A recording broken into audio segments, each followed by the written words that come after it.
We were pretty I close. knew it. So We were very close. close. Yeah, good call. All right, let's do this thing. Elevation Nation, tonight on the podcast, we have on a man after our own hearts, someone who I think is, I can't even say following in our footsteps. He might be a little bit younger, but I think he is leading the way, inspiring Parker and myself in where we want to take Elevation Nation. Also, full-time employee, full-time consultant, running a company on the side, being an entrepreneur, but more importantly, being a fantastic human being. AJ Eckstein, welcome to the Elevation Nation podcast. We are so excited to have you on. Appreciate you coming in all the way from California tonight, brother. Awesome. Well, Sam and Parker, thank you so much for having me and excited to dive into this episode of Elevation Nation. It's awesome to have you on. And AJ, it's been a minute since we actually talked last. I just want to say it's really cool to have on another podcaster. AJ has a podcast, everyone called The Final Round, and he talks all about, or I guess you interview recruiters, right? From all different walks of life. I thought that it was time to flip the switch, and instead of recruiters and hiring managers interviewing candidates, let's flip it. And I have the privilege to interview recruiters right now for season 1. Great. And we have the privilege of interviewing you today. But we don't like to interview. We just like to have conversations. But every episode, AJ, we start, because it is the Elevation Nation podcast, with an elevator pitch. Who are you? Let's hear it. Share who you are with the world. It's a great question. And, I always say, I do obviously a lot of career coaching. I'm in the career space, and everyone says, how long should the elevator pitch be? And I said, whoever thought of the term elevator pitch, they're thinking of a building with 100 stories, because there's no way you can get out your entire story in a 2-story building. But if I can give a pitch about myself, so at least what I'm doing right now, so I'm a full-time strategy consulting analyst at a company called Accenture, working primarily in the CMT or communication media technology industry, doing product marketing management right now on a really fun tech client. And then on the side, mornings, weekends, and a lot of long nights working on scaling the final round, which Parker, you kind of introduced. But basically, the final round is a little bit more than a podcast right now. It's the go-to career media brand to knock out the competition and advance past the final round interview. And we're really trying to help job seekers understand and listen to advice from real decision makers. I think you guys can both agree that there's a lot of quote-unquote gurus out there, people who are trying to get attention that give really bad and just poor advice. So we're trying to make and just democratize really high-quality career advice. Season 1 right now is recruiters.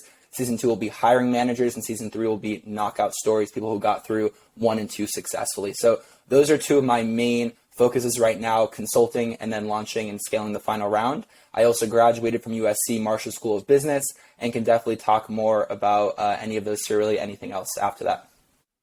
Well, AJ, we're going to be offended if you don't invite us on for season 3, because Parker and I made it through and got jobs. So we'd be glad to share our stories, but we'll talk about that later. I'll have my people call your people. We'll set it up. It's cool. Isn't that me? Yeah, you're my people, man. I'm your people. You're my people. This Exactly. is already the conversation. It's going. And that's how we do it. AJ, with elevator pitches, I'm curious your thoughts. So I just had a networking meeting down in Miami for work, right? And typically, I'm going back to when Parker and I were recruiting for our firm at the University of Maryland Career Fair. Parker, I know you know this story all too well.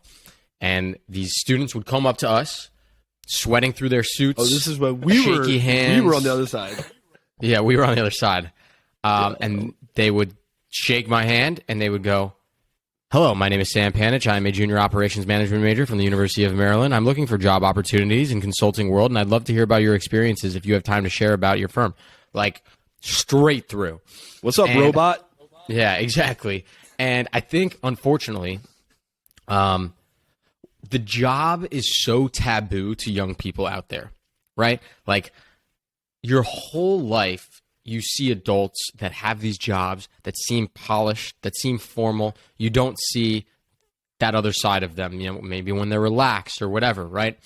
And so I think we grow up with this preconceived notion of the workforce being extremely stale and professional. And therefore, that coupled with young people being nervous talking to adults which for some people, it just doesn't come naturally. They then turn robotic. And so I wanted to talk and get your thoughts on that concept of an elevator pitch is hard because I don't think anyone actually cares about your story, is what I would argue. And I don't know if you have a similar thought, but I care more about trying to connect with whoever I'm talking to on a personal level and saying something memorable enough that they remember me when I follow up on that specific point that I talked about. I don't care about sharing my story. I want to connect. Yeah, I mean, I think you hit the nail on the coffin there. And I remember being on both sides, as a really nervous student at networking events and recruiting events, to also be on the other side and saying, wow, was I really that nervous, and why was I that nervous? So I think, as you were saying that, a couple kind of main pieces came to my mind that I think not enough people do, whether it's students or just early career professionals. And you have to first understand your environment, right? So if you're at, let's just go to the University of Maryland, for example. If you're at one of those recruiting events, the firms, if they are a large company, they're going to bring alumni back to connect with the students.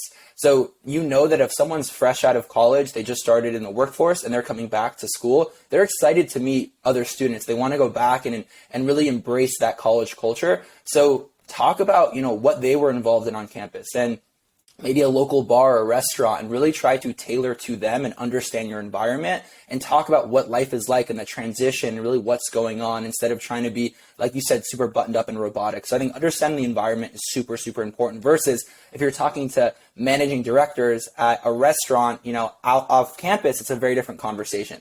The next thing I think you have to do is tailor your pitch, right? So you guys asked me about my elevator pitch, but to be honest with you, it'd be different if I was in a different environment, right? So you have to understand your environment, also your pitch. And if I know for a fact that, let's say, Sam, I'm a candidate and you are an analyst and you're 1 or 2 years out of college and your name tag says Sam, and maybe it says a couple things about you.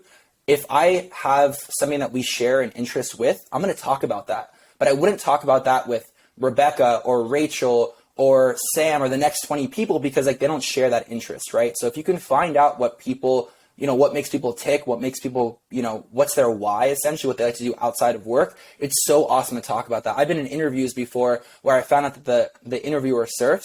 I'm a huge surfer, and you instantly have a connection right there, right? So if you can come in and do your research early, and I know for a fact that Parker is a cyclist and he competes in triathlons, and maybe I don't compete in that, but I like to run, and we can talk about that, you instantly connect. The last two things I would say is you need to practice networking early. If you're a senior and you're going to your first recruiting event and maybe you're out of time, okay, you don't have anything to do. But if you're a freshman, start early. I remember when I was, I think, a sophomore, and I was attending MBA recruiting events, literally just to go in, fly on the wall, and just experience what it was like. And I would raise my hand, and everyone thought I was crazy for being someone 5 years younger, whatever it was, and wasn't even eligible for the opportunities, but just literally go and analyze who looks like a robot, right? Who is wearing a suit and tie in the front versus who is casual, having a conversation. What is the recruiter doing? So I think you have to go in early and just practice talking to people. And the last thing, and I think, Sam, you alluded to this, is branding. So when you walk away from these events, and we had a similar recruiting event, and I'm sure you guys had one, it was called Meet the Firms. And all of these top companies, especially accounting, companies with advisory, company with consulting arms, they'd come in, and it was 100 companies, and there's thousands of people there, and everyone's wearing a black and white suit and tie. And it's so hard to brand yourself, right? You can't say, oh, I'm the student from USC, because we're at a USC recruiting event. So how do you brand yourself? And you have to really think about your story. And if I walk away after talking to 100 people, what am I going to remember about Parker? You see that surfer who launched a student organization in the crypto space? Or is his name Sam, who is the VP of marketing for X, organization, or is he the one interning at Disney, or whatever it may be, right? So I think branding is so important, and make sure you really harp on what makes you unique. I love what you said about branding. I love what you said about environment, because that takes a whole lot of self-awareness. And especially as a young adult, it can be difficult to sometimes take a step back, assess the environment, see what's going on, understand where you are, and understand how your pitch is going to be the same in some sense, but you're going to tailor it to where you're at. And I think personally, AJ and Sam, my biggest piece of advice for all this type of stuff is just be yourself. Just be yourself. And I know it's so cliche. But if you can just show up and be you and just show who you are through your interests and your passions, and just try to find, like you said, AJ or Sam, like a way to connect with the person we're talking to. You don't even need to sell anything. There won't be anything to sell because you're already selling yourself by being yourself. And I think I want to talk one more thing about kind of selling yourself and branding, Parker, for a second. So with these larger, networking or recruiting events, it might be difficult to do research beforehand because there's such large events, you don't even know who's going to show up. But if you go to more of an exclusive event through a student organization, by the way, if you're listening, that is where the real networking happens. It's not at it's not at the events with hundreds of thousands of people, like the large career events. It's the ones that are specific to organizations. It's exclusive, under 50 people. You can have one-on-one time versus, Sam being on the consulting side and then there's 100 candidates and you can't even remember people's names, right? So that's the first tip, is those exclusive events are always the best. So get involved in campus. But the second thing, and I think the best way to think about pitching yourself, is how do salespeople do it, right? So they never go up to a customer or lead, or maybe the bad ones do, but the good ones will ask the customer or the lead and say, what are you looking for? What do you want? Like, tell me more about yourself. What are your pain points? And then once Sam or Parker tells me what they're about, what makes them tick, more about their business, then I'm going to tailor my 10 offerings to you. And I might have the best offering ever, which is offering A, but it could be irrelevant to you because that's not what you're looking for. So I think with networking, if you can learn more about the other person, or even just ask, tell me more about yourself, and you learn a couple unique things, then think about your own life, your own experiences, your skills, and how you can tailor that. Because people want to talk to people who are doing similar things, and instantly you can build credibility. I want to build on that, AJ, for a minute. And in the sake of pissing Parker off, I want to disagree with one of his points to get into a little debate here. Let's do it. So, Parker, you're going to say fake it till you make it? Something like that? You're going to portray yourself, in a different way than you actually are? Is that what you're going to say? Because I'm starting the debate right now. Let's do this. Parker, you have to let me say my point, but you know me very well. Yes, I'm essentially going to say that I knew it. Being yourself, if you don't feel confident in who you are or what you can bring to the table, sometimes is not the right thing to do. And I also think, to AJ's point of having to tailor it to who you're talking to, not that you're putting on a fake persona, but you need to turn up and turn down different parts of who you are, maybe not be your fully authentic self, right? When I interviewed for the job that I got right out of college, I was very buttoned up and professional because it was a very professional Big Four consulting job. If I were to interview now for my studio job, they would never hire me if I acted like that. And now that I'm in the studio job, I get to be more my authentic self. So I don't know. I agree with you, Parker, that you want to be proud of who you are, but I do think that you need to turn up and turn down different parts of your personality, to AJ's point, based on the situation and the scenario. Unfortunately, it's a sad reality, but that's just, people make first impressions on who you are and what you portray, and not everyone is looking for the same type of person in the same thing. Are we debating right now? Are you gonna yell at me? I don't know. I'm not gonna yell at you because, listen, you make a good point. You do, 100%. Thank you. I know the culture of the arm of the EY right now that you're in is very different than the arm where you started. I just think that if you are being inauthentic, you're portraying yourself to someone else in a way that isn't you. And that could lead down a bad rabbit hole down the road when you're sitting in an interview for a job that you should not be at. Because one, it doesn't align with your interests, or two, you don't have the skill set to actually do a good job there. And if I could jump in for a second and let's hear it, mediate the situation. But I think piggybacking off Sam's point, and I think you guys both have very valid points, but what I would say is that you shouldn't be someone that you're not. But if you have multiple personas, a great example is like when I was in college, I had really good friends who I went out with on the weekends. I had good friends who I studied with. I had good friends who we were in student organizations together. We were both presidents, right?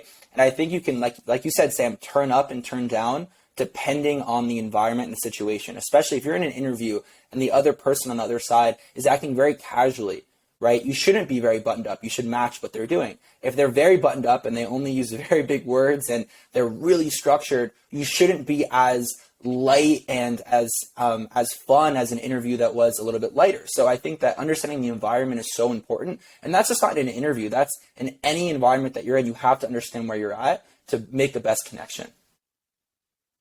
I totally agree. I half agree.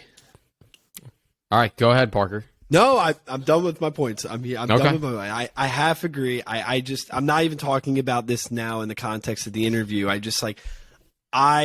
For me personally, you know, Sam and I have talked about self-awareness a ton, and like I know what I bring to the table. Sam knows what he brings to the table, and I think, and AJ, I know you do too. I think regardless of the environment I'm in, I try to hold the same persona. I try to hold that same person so that I am genuine, so that people know that this is who I am regardless of what environment that I'm in. I see, yes, there's times where you have to be more serious. There's times where you have to be more playful, but I don't know. I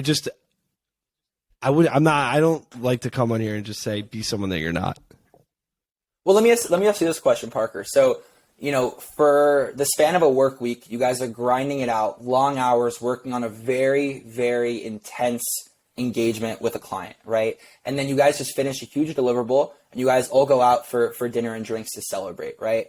Are you going to be the only guy wearing a suit and tie, buttoned up to the top tie, who brings their laptop and runs through Excel spreadsheets at the bar? Or are you going to kind of, you know, let it a little bit loose and have fun with your coworkers? Again, I'm not saying don't be someone that you're not, but again, I think understanding the environment of instead of at the workplace, like at a restaurant or bar and having a little bit more fun, I think that's what Sam and I are talking about, not trying to pretend that you're someone who goes out 7 nights a week. No, I see what you're saying. That makes total sense. We're complex human beings, right, Parker? So I agree. I don't think you should lie about your skills. I don't think you should lie about who you are. But I think as humans, we have varying layers that comprise of who we are at our core, right? We all have different interests, passions, and goals, and different personalities based on different situations. And I think learning how to balance those is important. So I love this debate. I really want to ask AJ a question. That's a good point. No, that's a good point. I have a question for you, AJ.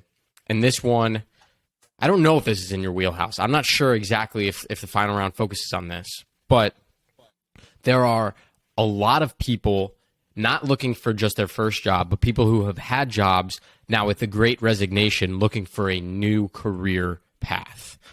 And I was curious if you and your team had any thoughts on how, you know, members of Elevation Nation can go about trying to redefine who they are after being established in one career. And the reason I ask that is because Parker and I have lots of people come up to us and say, well, I have a career in this, and that's all I have on my resume. How can I get a job in something else? There's just no way. And I laugh. I honestly laugh at some of these people that ask me this, not to be mean, but because we're 26, 25, 24 years old. Like, you have 2 years of experience. You're right. That's your only experience. Do you know how many more years of experience you can get in something else if you just start now? And I was just curious if you and your team had this discussion and have any thoughts on it. Yeah, it's a great question, and I think LinkedIn calls it the great reshuffle, which we're in right now. And I think that it's really great to do some assessment of your role, of your team, of your benefits, compensation. Are you happy? Are you excited to go to work? Are you more excited for Mondays or Fridays, right? Because I think that we work a majority of our lives. You know, I don't know about you guys, but I chat more with my work team than with my friends, just because there's 5 work days, 2 weekend days, right? So you have to like and enjoy what you do, at least to an extent, or see a path forward. And I think the issue with a lot of media, especially social media out there, especially these wannabe entrepreneurs, is they get a Ferrari, they get a Lambo, they sell some online course, and they sell this get-rich-quick scheme, and they say, quit your job, and instead of working a stable 9 to 5, you can work 2 hours and go to Dubai and the Bahamas and all this other crap, in my opinion, right? And any real entrepreneur knows that it's not a simple 9 to 5 during the week. You're working every hour, every day, on the weekends. If you win, it's on you. If you lose, it's on you, right? You have the highest highs and the lowest of lows. So I think that before you say, I want to just quit and do something else, whether that's entrepreneurship, another job, I think you first have to really assess why you're making that choice, that decision. Is there something that could be better on your own team? A lot of these companies are huge. They have multiple teams. And you talked about EY, Sam, and you even switch teams. And it's a whole new culture, a whole new role, whole new client, everything. And it's almost like a new job, right? And I'll let you jump in a second. So I think that before you just want to jump ship and make that LinkedIn post like, wow, I quit and I joined this other new crazy cool company. Here's the logo and we're so excited. You have to really understand like what is the main reason why. And again, looking at compensation, the role description, the client. Can you talk to HR and talk about you want to stay at Google but go to a different team? I mean, you could literally switch teams every week for Google for a year and still have more teams to switch to because there's so much going on, right? So I think you need to assess why you're doing something because it should be about you, not about, pleasing your friends and the general public. I think sometimes it's difficult as a young adult to, if we're talking about first job, how do you even know? How do you even know about another situation? How do you, maybe you feel that you don't like your job, but what if you go to another job and it's just so much worse? What if you're actually in a place that's actually pretty nice? What are your thoughts on that, AJ? I would say from my experience, the grass is not always greener. And, when I was in school, the sexiest jobs out of college were the investment banking jobs. And those friends that I have I'm not even going to name the companies, but the really tough investment banks, they are not happy, right? Are they making more money than me? Of course, right? Are they killing it in compensation? Yes. And are they getting great experience to be the best, people and leaders in private equity down the road? Of course, that's a fact, right? Are they going to get into the best MBA programs? Probably. But at the end of the day, the best years of your life after college are those early years in your 20s. And in my opinion, they're just giving it away to get to the next step. And it's a really, really tough work-life balance, right? So what I would say is ask around, right? Be aware. We went back to understanding your environment. See if anyone else out there is having a really cool experience. Talk to them. I always say that the biggest misconception about networking is that it stops when you get a job.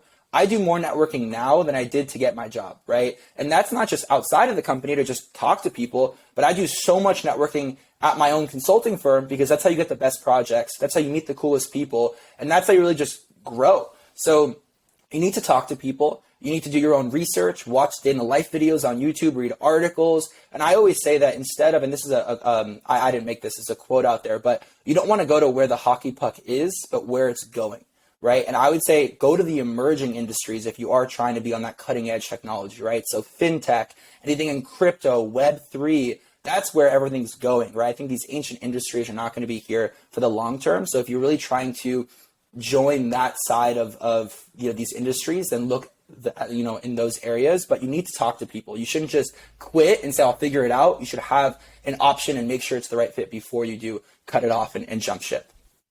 What I do think, AJ, to your amazing points, what people forget to do and what I think our education system does not do well is help young people figure out what they actually want with their life, right?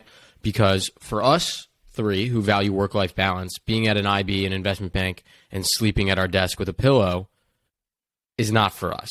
But I know some people very well where they're motivated more by money, or they enjoy that grind, or they want to see how hard they can push themselves. And so I think it's more important than ever because unfortunately our schools aren't going to do this, but you need to have mental fortitude and take a step back, have some self-awareness and figure out, all right, what is the vision I want for my life? Because one, I don't think it's ever too late to change your vision, and your vision adjusts all the time.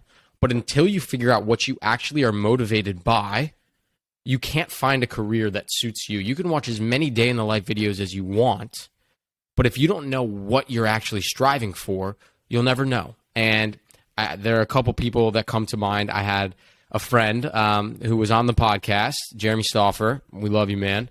He had an engineering job, didn't like the corporate world, decided to quit and become a yacht captain in the Hamptons, right? Like, you can find a path that makes you happy. You may have to make sacrifices on how much you make or your free time or where you live or what you do. But if you take a step back and figure out what truly motivates you, there are ways to make enough money to live, to eat, to have a roof over your head, and to possibly be happier. So that's my challenge for Elevation Nation is take a step back and figure out what the hell you want in this life, man, because no one's going to do it for you. And I mean, I would love to do that yacht captain job at the Hamptons. Right. It sounds so exciting. But I think, and I've learned so much from surfing. And I know it's funny to say that, but one of the biggest things that I've realized over the years, just from surfing at so many different locations across the world, is that you can see some of the happiest people who have essentially nothing, but are the happiest, versus the others who have everything and they're the most miserable. And the example is that, and the very common stereotype is you have a surfer with very long hair living out of their Volkswagen van, and they just travel from surf spot to surf spot. They surf 24/7. They work some job that they're not passionate about, but they're there to just pay for their surfing lifestyle. And to one, maybe Goldman Sachs analyst, that's a horrible life, and they're not on LinkedIn and they're not going to go places. But to them, they're the happiest people ever, and they're doing what they love. So I think in school, it's very competitive. And everyone's like, what job did you get? What company logo is on your resume and all this other stuff? And the biggest takeaway that I've realized when you graduate, two things. Number one, you have way less free time. So make sure you really analyze who you're spending your time with or what you're spending your time on. And number two, understanding, are you doing it for someone else or for yourself? Because the big company names become irrelevant. I don't know if you guys agree with this, but they become irrelevant when you graduate. And it's literally about your team, the culture, your work-life balance. Are you excited about what you do? Is your team excited? Do you guys come together and brainstorm and problem solve? Or is it like you come and literally at 4:59, the clock ticks to 5 and everyone's like, all right, I'll see you next week because I don't want to be here. And I think those are the things that I care about. Also, the work-life balance for me, it's not that I don't want to work after I finish my day job, but I want time to do what I'm passionate about as well on the side. And I think that having a company that is open to you having a side passion project or hustle is what I really value. We're talking about values here. AJ, you read my mind. I mean, the last 10 minutes of this conversation, it all centers around values. Rich Keller, Sam, you're familiar guy. You know this guy, Rich Keller. AJ, I don't know if you know Rich, but if you don't, you definitely need to meet Rich. He had me do this exercise the other week. He's like, write down 10 things you value in your life. And think about the things you spend your time doing, whether that's at work, the people you spend your time with. This guy over here, Sam, every Wednesday night recording a podcast, your friends. Do your values align with the things that you're spending your time doing? And literally go through one by one and see if they check off. And they, as you're going through the list and if you're like, wow, like I'm spending so much time and this thing does not align with anything. It's time to make a change, and it might not need to be a big change, like quitting a job and starting something brand new. But like you said, maybe a new project, a new team member, a new routine in the morning, a new routine at night. Maybe you cut, some food at your diet. It's like a holistic thing here we're talking about. It's not just like, oh, I'm showing up to work every day because I want to get paid. There's so much more to it. Parker, I think you're right, and I want to end it and give AJ you the opportunity to share, but a lot of Elevation Nation, when they talk to Parker and myself, they feel stuck, right? You hinted at, are you doing this job for yourself or for other people? They feel stuck from societal or parental pressures on them that they needed to be a doctor or a lawyer or a businessman. They feel stuck that once they've started, they would never be able to get another job, or they don't bring any other value anywhere else. Or ironically enough, they feel like they have a lot of bills to pay, but secret, guys, it's only going to get worse when you have a family. So like with the least amount of bills we're probably going to have in our life right now. How would you address those concerns of Elevation Nation that they're just feeling stuck with where they're at in their life? I mean, I think that your first job is not going to be your last job, right? Unless you're maybe the rare minority that is someone who stays in a job for 40, 50 years. But today and age, Gen Z, even millennials are not doing that as much as past generations have done. So even if you get a job and you hate it after 6 months to a year, you can find another one, right? I would just focus on making sure that the skills are relevant to what you want to do after that. But it's not the job for your entire career. I mean, if you love it, of course, I'm not saying leave, you should stay there. But understand that it doesn't have to be the end all. I've met some people who seem so successful on LinkedIn, let's say, or just in social media, and you actually do some digging and you're like, how did you get from A to B to Z to D to A to T? And it's like, explain your story. And they're like, I don't even understand it. But someone gave you a chance, you took it and you killed it, right? So just making sure you're doing everything you need to do if you want to make a change. And if you are someone who's in marketing, who wants to go into investment banking, right? The first thing I would do is start to do stuff on the side to make sure you have the relevant financial skills. But the second thing is think about your story and how does you as a marketer make you really relevant to getting a job in investment banking. And maybe a lot of investment banking is marketing to the clients, and that's how you can kind of bridge the two together. So I would say that's kind of my side spiel on values. Love that. I want to turn the page on this conversation. AJ, we get very vulnerable sometimes on this podcast. And I would say you are someone, when I look on LinkedIn and Instagram, I'm like, damn, AJ is killing it. He's absolutely crushing it. He's got a podcast. He's got a company. He works in a sick job at a very well-respected company. He's going surfing all the time. He's moving to a new city, all these amazing things. What's one thing you're actually struggling with right now? Well, I would say that, and maybe this is not the exact answer to that question, but what I would say is what took me from what I was to what I am is the gap between high school and college. And, I was someone in high school who was focused on basketball. I loved playing varsity basketball, but I always didn't really care as much about college. Obviously, I had a lot of pressure from my parents to go to college, and I always wanted to go to college, but I didn't care as much about the name, what if it was Ivy League or state or 4-year, 2-year. So I always said I'll just go to community college. And when senior year hit and there was a lot of pressure from your peers and everyone was wearing your jackets of, I got into University of Maryland or USC or UCLA or Harvard, it was definitely tough and it definitely stung. But I realized that I was made for more than just not caring about what I wanted to do. So I ended up going to community college, but in that process, I applied to USC and I got on the Trojan transfer program. And at community college, if anyone, and I'm sure a lot of the Elevation Nation, maybe some of them went to community college, the best way to describe it is it's high school without the social life. So it's really, really tough on your mental state, in my opinion. And everyone literally goes in to get their education and literally just run out when you're done. There's no social scene. So during that year, it was really challenging, right? I was on social media, seeing friends, living it up at 4-year universities, growing, excelling, going to school, classes, Greek life, etc. And my takeaway was I'm made for more. So I put my head down, deleted social media for a good period of time, and I just got to work. So I focused on increasing my GPA. I wanted to make some money, so I worked a couple minimum wage jobs. I was a beach boy at a local restaurant in Malibu. I was a busser. I was a food runner. What is a beach boy?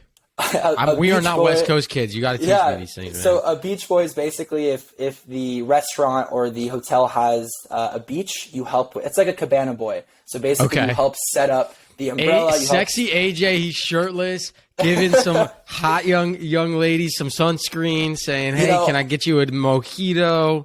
Sam, I'll be honest with you, it was one of the hardest jobs I've ever done. And really? Anyone who's worked a minimum wage job, I think I was running, like on my phone, I checked, 10 miles a day on the sand. Wow. In the heat. And it sounds really fun, and it was fun for the first week, and then it's an absolute grind. So did a lot of minimum wage jobs, saved up some money, ended up getting into USC. And that's when, the clock really struck. I said, okay, I'm already a year behind. How do I start getting ahead? And I think that's when I really focused on not being so afraid to put myself out there and just going and trying to kill it as much as I can. And I think that my main focus and kind of my quote, and I know you guys have a quote for your guests or kind of what you live by, and it's actually a quote from one of my favorite movies called Lone Survivor. And it's about kind of these Navy SEALs. It's a really good movie. And one of the quotes was, anything in life worth doing is worth overdoing.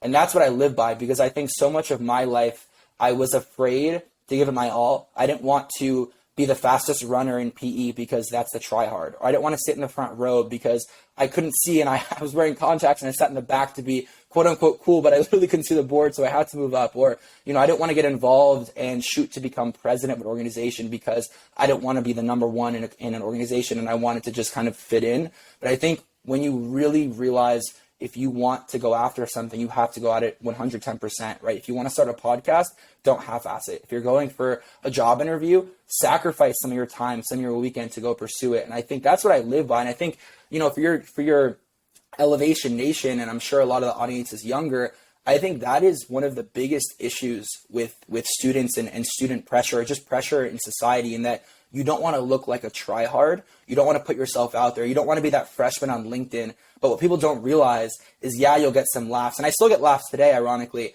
But fast forward a year, 2 years, you'll be that kid who's a sophomore, junior, who has the best job, who has it all figured out, who people come to you for advice, right? I remember when I started on LinkedIn early, started creating content when I was a junior in college, very lightly, people would laugh, right? And they still laugh today.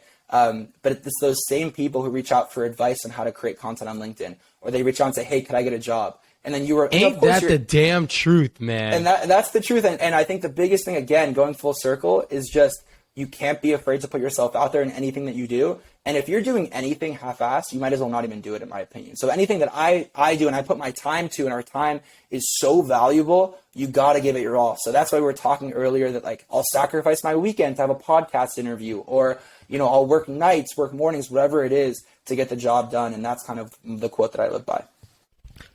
All right, I have another question. And this is just a personal question, because now you got me thinking. With having a full-time job, balancing Elevation Nation, Parker's got a lot going on, I got a lot going on, we're trying to stay sane. We could be doing more. Like, we could always be doing more. We work hard. Do I think we work as hard as I could? No. I can always find a way to push harder, and I know Parker's of the same mindset. And how do you try to temper, like, doing everything 100%, but also giving time for you to enjoy, like you said, the best years of your life in your 20s when you're young and having fun, right? There's this weird battle that I have as a founder and an entrepreneur in my mind every single time I'm not doing something for Elevation Nation or my full-time job. I feel like I'm wasting time. You can always turn it up a notch. How do you balance that? I think you need to set boundaries, right? If I go a week without doing anything social, especially I work from home right now, so it's not very social. I don't see coworkers. I'm on, Zoom all day, every day, right? Whether it's for the final round team or for my consulting team. So you need to set boundaries. I'll have goals for everything, right? So, and you put it in your calendar, right? I live, breathe, eat, sleep my calendar, right? So if I put it in my calendar, it's going to get done. And that's just kind of what I do. So I'll put every day after work, I'll put an hour block for the gym, whether that's surfing, whether that's going to the gym and lifting weights, whether it's going on a run. I need to work out. That's why I put it there. On the weekends, I'll literally put social events, right? If I'm going to dinner with friends or going to a local bar, whatever it may be, it doesn't have to be anything crazy, but just making sure that every week you're hitting on all these different things. Of course, some weeks are different than others and time doesn't allot for everything, but I think boundaries is the most important thing. And also, especially if anyone out there has a side passion, project, hustle, whatever you want to call it, you need to be passionate about it. And like, I would not want to work weekends if it was not something that I love to do. And people don't understand that. I have a lot of friends and they're like, what are you doing today? And I'm like, oh, I can't go out tonight because I have an 8 a.m. podcast interview with a Netflix recruiter. And they're like, why are you doing that? Are you making a ton of money? Do you have to do it? I'm like, no, I want to do it. It's something that I enjoy. And I think when you graduate college, you got to fill your time with something that you love. And I generally love to do this. And I don't know what the final round is going to be or can become, but I want to see it through, and that's what makes me tick. And of course, like we talked about this earlier today, I'm going to Mexico City tomorrow for one of my sister's birthdays. I have family over there. I travel a ton, both for work and for social. So you got to just be the best juggler in the world and make sure you're hitting and giving time to a little bit of everything. I have 2 points. It's so funny that you say that, AJ, because Sam and I are like the same way. Like, I can't tell you how many people are like, oh, so you guys, do you even work at EY anymore? Like, Elevation is your full-time job, right? Are you making money? I'm like, no. Like, Bruh. all right, why are you doing it? I'm like, because I like it. I enjoy meeting really interesting people and having good conversations with my best friend. Like, it's funny that, like, when you're out of college, you think work, I got to get paid for it because I'm spending my time away from the fun things. But if you like doing it, if you like your work and you like your extra hobby that your side hustle is, does it feel as much like work? Maybe, but do you need to get paid for it? No, of course not, because you like it.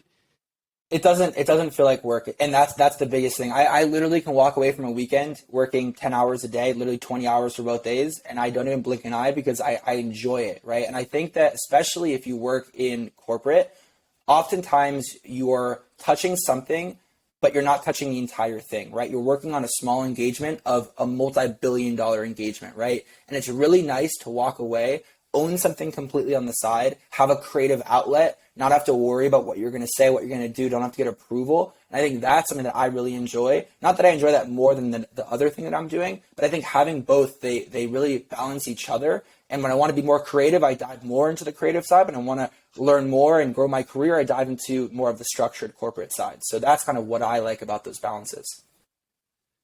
So there's my other point. Sorry, Sam, about the boundaries. So I love how like you have a calendar and you live and breathe your calendar. I know Sam is really big on, making sure his day is as efficient as possible.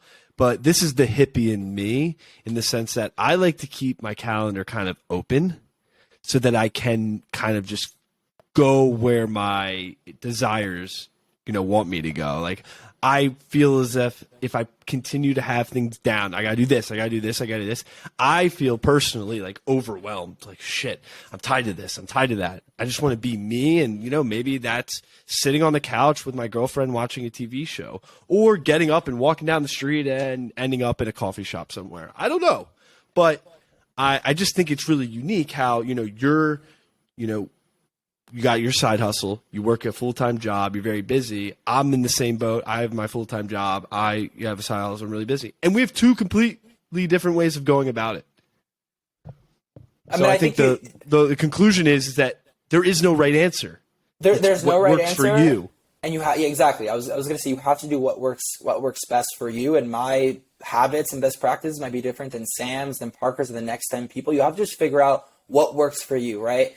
I am someone who's very creative in the morning. I love to write in the mornings, right? That's where I create a ton of my content. And I like to schedule my meetings in the afternoon because I'm tired, but I can still have my meetings, right? That's what I like to do. You might be the complete opposite. And I know people who stack every meeting of the week on one day for whatever reason, and they have a later Friday. So you have to figure out what working style works best for you and then just attack it. And I think that in your calendar, you can still put time for fun, right? If you want to watch Netflix with your girlfriend, like you said, or go on a walk. I mean, for me and Sam, it seems like we'll throw it in there. But for Parker, leave a block open, and then whatever happens, happens. Everyone has to find the approach that works for them, right? Not everyone's built the same way.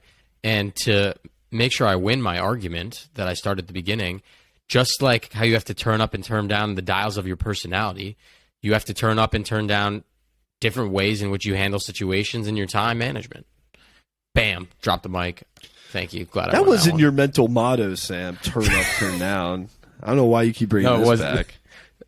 That's a song, man. Turn up, turn down. I like it.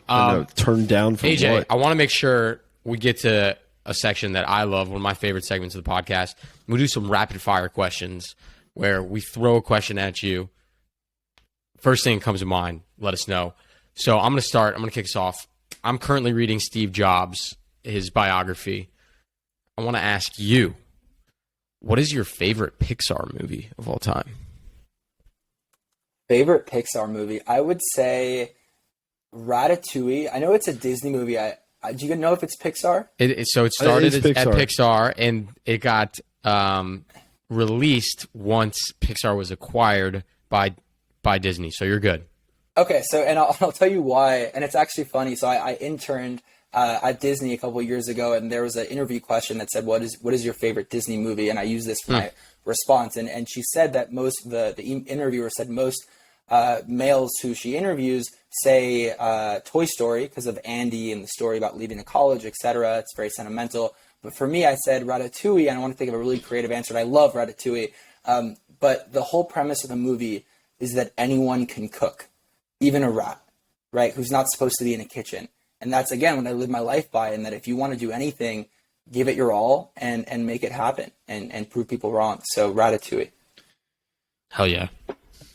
Kitchen could be, it doesn't have to be with food. Kitchen could be with a computer and a microphone. Right? Very true. We're just stirring up some good conversation. Oh, man. Put that on the mental motto, Sam.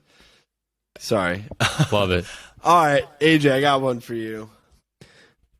What is your most favorite fun interview tip? Just quick interview tip that can just help you a little bit. It's easy. The first question in most interviews people think is, tell me about yourself. But the first question is, hey, how are you? Right? And you have to break the ice. And I've had interviews where I didn't get one actual interview question. And because I broke the ice so well, so effectively, and we were having a conversation like we're doing now, it was the most natural interview ever. And that's actually where I'm working right now. Ironically, that's one of the interviews. So know more about the other person than they know more about you. Have a conversation, break the ice instead of, hey, how are you? I'm good. How are you? Hey, how are you? I'm doing great. I swam this morning. I had an awesome week. This past weekend, I was in Mexico City, X, Y, and Z thing. Show you're interesting, exciting, what's going on in your life, and the interviews will go super well. It's perfect advice. I love it. All right, last rapid fire question. Gnarliest place you've ever surfed? Night surfed in Portugal. Ooh, that's sick. Yes, in a small Did you beach bring town. I was gonna say, headgear? Like, how does that work? A small beach town, and it was called, I'm probably butchering the name, but Ericeira. And my sister and I took a Greyhound bus from Madrid. We did a summer in Madrid, took over, wanted to save some money. I think it was 40 euros, 7 to 9 hours in a bus, very sketchy bus, got over, then took a bus from Lisbon to Ericeira and surfed past sunset for a couple of hours with some of my other friends that I met there. And it's a great travel story for sure. That's sick. Yeah, I wish I that's surfed very more. cool. I actually tried it for the first time in like 15 years over Christmas break, and it was freaking hard. But I'm going to try again when I get back down to Florida. It was cool. I felt like I was like one with the world, you know, the water, the surf, right? That's that itch that people get. I always say it's one of the most addicting things that you can do in your entire life, because once you catch, it's called the bug, the surfing bug. It's the only thing that gets me up at 4 or 3 a.m. to go literally paddle out in the darkness or even miss social events to go in the evenings and whatever it may be. It's such an amazing time to be with nature, be off your phone. You're not going to get pinged, no notifications. You can't check social media. It's the only time that I honestly think that I could truly disconnect from the world.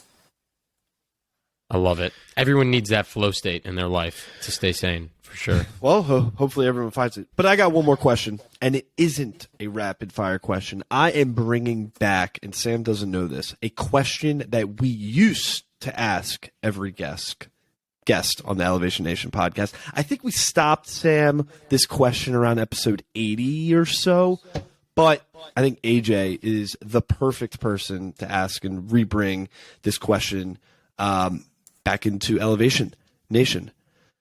AJ, if you could give one piece of advice to your about to graduate college self about the real world, what would it be? Surround yourself with people who are doing cool things and not with the same people that were your college friends. And I'll kind of back that up. My friends right now were not my best friends in college. A lot of my best friends in college, I mean, they're doing some cool stuff, but we lose interest and we have different interests and we grow apart. And the friends that I have right now, it's a small group of people, but we're all doing really cool things in very different industries. We all relate in that we have a full-time job and a side passion project.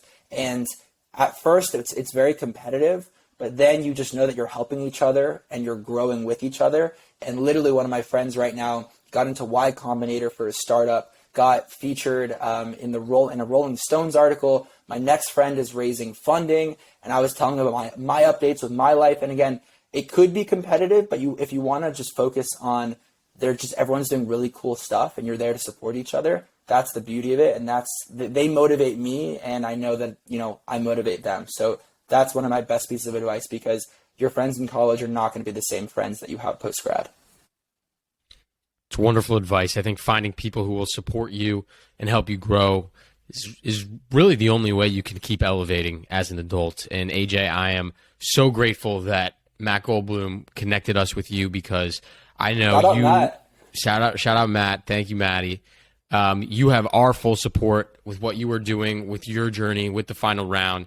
We absolutely love it. And I hope it's likewise with the support that we now have from you. We truly appreciate you taking some time to talk to Elevation Nation about what you're doing, about your story, getting a little vulnerable with us. So seriously, thank you so much for spending some time with two old farts like us. No, absolute pleasure. And again, shout out Maddie for the intro. But I think that you know, from afar we look so different, right? I'm on the West Coast, you guys are on the East Coast. We're a little bit different in age, went to different schools, different backgrounds, and then you actually have a conversation and you realize how similar our stories are, and we would never know if we never had that conversation. So anybody out there, I literally just launched a mini course for free on LinkedIn about professional networking, and there's so many, you know, misconceptions about networking. Just go out and meet people. You never know who you're going to meet, and maybe Sam's going to be your interviewer in 2 years when you're recruiting at EY, or Parker, or whenever he's doing something crazy. You know, just never know. So go out, talk to people, meet new people, and see where it goes. And thank you for having me.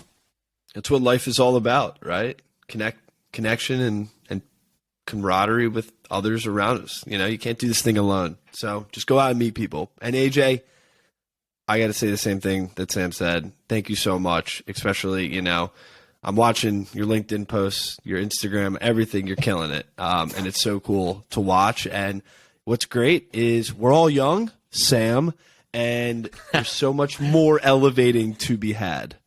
Hey, the elevating is just getting started, guys. We're just barely scratching the surface.